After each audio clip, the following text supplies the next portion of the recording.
There are certain behaviors or traits that make some people more vulnerable to narcissists. In this video, I'm going to break down 5 specific hooks that draw narcissists in and help you understand what changes you can make to avoid falling into the same patterns. By the way, trait number 5 is the most subtle one that you might not even thought of, so stick with me right until the end. I'm Darina, a practicing therapist in Australia. Let's get started. And hook number 1 is rushing into emotional intimacy. The first hook is something I often see in people who have experienced emotional or physical abuse growing up, and it manifests in these people being impatient with small talk. For many, especially those who have had challenging childhoods, there is a deep longing for genuine, heartfelt connection, which consequently leads to a desire to skip the surface level conversations and dive straight into emotional intimacy, jump headfirst into deep conversations about their past traumas, emotional pain, and vulnerabilities. It's as if you are rushing to open your heart without evaluating whether the person deserves that level of trust yet. You may think that by sharing your deepest feelings, you're forming a strong bond, but the truth is, it can make you an easy target for narcissists. Narcissists prey on vulnerability. When you rush to reveal your deepest feelings without knowing the person well, you give them access to manipulate you. Let's break this down further. Narcissists love to feel special, and when you immediately trust them with your personal stories, it feeds their ego. They will mirror your vulnerability, pretending to care deeply, only to use this trust against you later. They'll make you feel like they understand you better than anyone else ever could. This is part of their manipulation strategy. They'll act like they're the safe space you've been searching for, but once they've earned your trust, they will use this information to manipulate you. So, what's the solution then? Building trust takes time. Allow yourself to enjoy surface-level conversations in the beginning. It's okay to be cautious. Emotional intimacy should be earned step by step, like climbing a ladder. Think of it as gradually unwrapping layers of yourself as the relationship progresses. Another hook that attracts narcissists is your deep emotional hunger, the constant need for attachment. This typically stems from unresolved emotional pain from childhood, where a person may have lacked consistent love or affection. Because of this, they develop a nervous system that's stuck in attachment mode, where they are perpetually hungry for closeness. In a healthy relationship, both individuals experience a balanced desire for connection. However, if you are always craving more closeness than the other person, it creates an unhealthy dynamic. Narcissists quickly pick up on this emotional neediness and start to exploit it. This emotional hunger shows up in different ways. You might feel a need to always be around the person, to always be texting or calling them. You might feel anxious when you don't hear from them for a while, and this can lead you to overstep their boundaries. You may feel like your love and affection are unreciprocated, leading you to push even harder for closeness. What happens next? Narcissists recognize your neediness and start using it to their advantage. They'll give you just enough attention to keep you hooked, but never enough to truly satisfy your emotional hunger. They will string you along, keeping you in a constant state of emotional starvation. They will make you feel like you have to earn their love. They'll breadcrumb you, offering small doses of affection, or keep you chasing for more. So what's the solution if you found guilty on having this trait? Focus on self-soothing and self-love. Learn to regulate your emotions without needing someone else to fill that void. Practice being okay with less contact and remind yourself that emotional closeness should be mutual, not something you have to chase.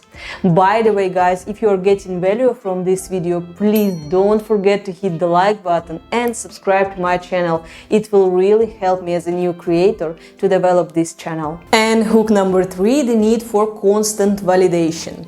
People who consistently attract narcissists often exhibit a strong need for external validation. This can manifest in small everyday interactions, like needing constant reassurance that you're making the right decisions or seeking approval before taking any step forward. While it's normal to seek advice or ask for guidance occasionally, narcissists thrive on people who depend on them for every little choice. When you rely on others for validation, you hand over your power. This is where narcissists excel. They take control of your decisions, making you feel that you can't function without them. You become reliant on their opinions, and in turn, they feel powerful. The danger is that narcissists will manipulate your need for approval, turning it into a tool for control. They'll often withhold validation to make you feel unworthy. And after, they'll give you small doses of praise when it benefits them. This creates a toxic cycle of dependency. So, what's the solution then? Work on building your self-confidence and learning to trust your own judgment. Start making small decisions independently and recognize that mistakes are part of the process. The more you rely on yourself, the less power others will have over you. By the way, if you want to book one-on-one counseling with me, please go into the description of this video where I left a link how to make an appointment. And hook number 4, people pleasing. People who are habitual people pleasers often attract narcissists. This hook involves constantly putting others people's needs ahead of your own, to the point where you may lose sight of your own boundaries and desires. At first glance, people pleasing can seem like a positive trait. You're helpful, accommodating, and eager to make others happy. However, when it becomes a pattern where you sacrifice your own well-being, it turns into a vulnerability. Narcissists are drawn to people who can't say no. They see your willingness to bend over backwards as a weakness they can exploit. Over time, they'll push the boundaries further, demanding more of your time, energy, and emotional resources while offering very little in return. For example, imagine you're always the one organizing social gatherings, offering to help friends move, or rearranging your schedule to accommodate others. A narcissistic friend or partner will start taking advantage of this by making increasing demands on your time. They'll expect you to always be available to meet their needs while giving nothing back. And solution to this would be learning to set clear boundaries and practice saying no. You don't have to please everyone, and it's okay to prioritize your own needs. People who respect you will understand your limits, while those who don't, like narcissists, will try to push them, which technically is a win-win situation for you. The final hook that often draws narcissists is something more subtle. It's the way your unhealed trauma might be visible in your demeanor, body language, or even in your facial expressions. Narcissists are incredibly good at picking up on signs of past emotional pain. They look for people who seem vulnerable or who carry unresolved issues, as these individuals are easier to manipulate. For example, if your eyes reflect sadness or there is tension in your face, even when you are smiling, it can send a subconscious signal that you've experienced emotional pain. Narcissists see this and instinctively know you are someone who might be more likely to tolerate mistreatment. Another indicator is submissiveness in your behavior. If you appear too eager to please or if you seem overly accommodating, it signals to a narcissist that you're used to being taken advantage of.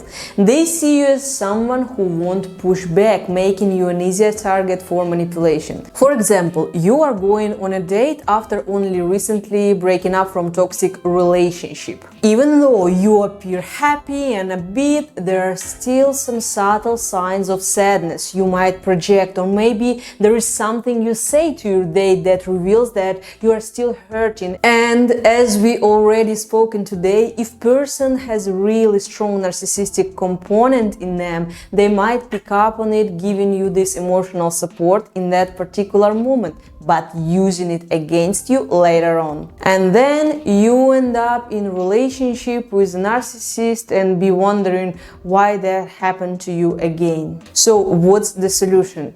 The best way to address this hook is through healing and self-awareness. Recognize the signs of unhealed trauma in yourself and take active steps to work through it, whether through therapy or self-help practices. When you heal from the inside out, you will become less of a target for narcissists because your emotional strength will be visible. If you recognize yourself in any of these 5 hooks, don't worry, you're not alone. Many people struggle with these behaviors, especially if they've experienced difficult or traumatic past. The key to breaking this cycle is awareness and change. Start by practicing emotional regulation. Learn to self-soothe and give yourself the validation you crave from others. The more you nurture your own emotional needs, the less you'll rely on external sources for validation. Focus on setting healthy boundaries, understanding that this is okay to say no sometimes. And if you want to know more about what boundaries are, how to set them up, please click here to watch this or these videos. I'm not sure if it's gonna be 1 or 2 here. Anyways, look after yourself and your loved ones, and I will see you in next videos.